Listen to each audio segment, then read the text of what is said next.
देवळा तालुक्यातील उंबराणे येथील श्री रामेश्वर खाजगी उत्पन्न बाजार समितीमध्ये कांदा व्यापाऱ्यांकडे बाकी असलेल्या कोट्यावधी थकबाकीची रक्कम मिळावी या मागणीसाठी संतप्त कांदा उत्पादक शेतकऱ्यांनी बाजार समितीच्या तपासणीसाठी आलेल्या पणन उपसंचालक व अधिकाऱ्यांना घेराव घालत ठिय्या आंदोलन केल्यानं काही काळ तणाव निर्माण झाला होता।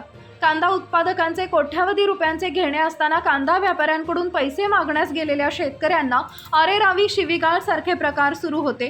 अनेकांना मयत व्यापाऱ्यांच्या सहीनं बंद असलेल्या बँक खात्याचे धनादेश देत कांदा उत्पादक शेतकऱ्यांची फसवणूक करण्यात आली। वारंवार मागणी करूनही पैसे मिळत नसल्यानं कांदा उत्पादकांना मोठ्या अडचणींचा सामना करावा लागत होता।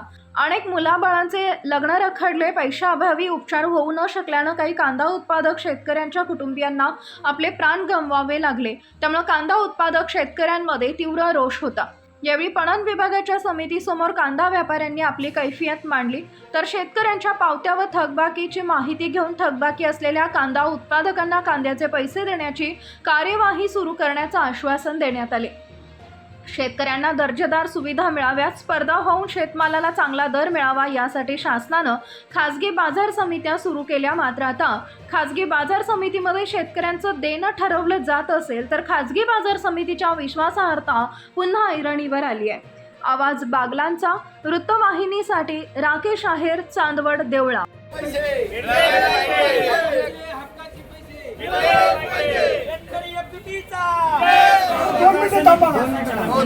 पैशांची जिम्मेदारी मार्केट कमिटीची आहे। जोपर्यंत पैसे मिळत नाही तोपर्यंत तुमच्या पणन मार्फत मार्केट कमिटी सुरू करा आणि मार्केट बंद करा, एवढी आपली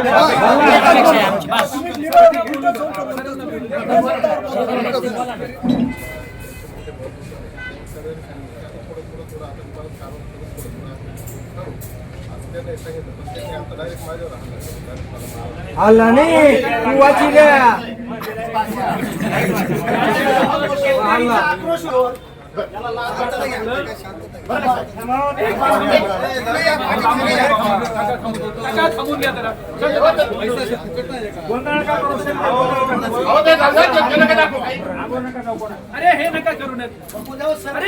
टाकायला सुद्धा पैसे राहिले नाहीत। पेरणीचा सीझन आलेला आहे, कोणाच्या पोरांचे ऍडमिशन आहेत, तर कोणाचे दवाखान्यात आटकून पडलेले आहेत, तर कोणाची पत्नी मेली, तर कोणाचा भाऊ मेला, तर कोणाचा बाप मेला।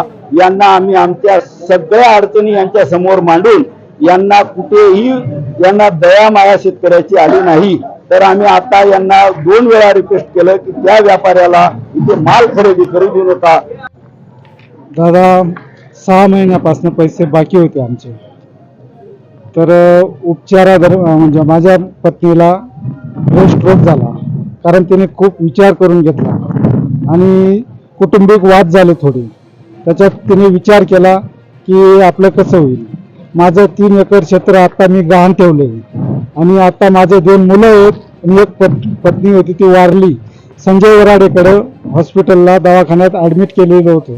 का बरं कशामुळे वाढलं? तर तिने खूप विचार केला। या मार्केटकडे आमचे पैसे घेणे होते 5 लाख रुपये। 6 महिन्यापासून हेरजरा मारत होतो, पण त्यांनी मनावर घेतलेलं नाही, पैसेच मिळाले नाही आम्हाला। देतो असं करून आतापर्यंत लुटून आणलं, पण आता लुटणं हे मुश्किल आहे दादा, आणि दिलेच नाही तर मी आत्महत्या करेन।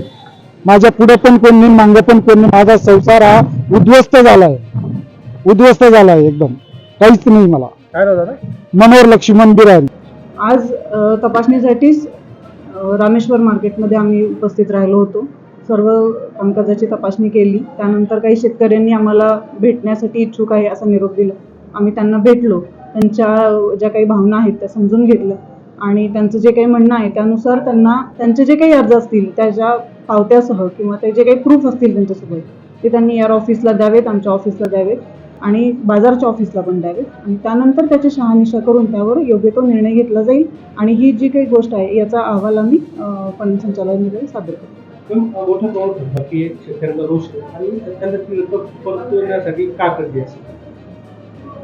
पहिला त्यांच्याकडून किती रक्कम थकीत आहे त्याचे अर्ज आणि त्या थकीत असलेल्या रकमेचे पुरावे घेतले जातील आणि त्याची शहानिशा करून त्यानंतर मग ट्रेडर्स जे कोण असतील, ट्रेडर्स, बाजार समिती आणि शासन किती एकत्र बसून त्यावर निर्णय घेतील।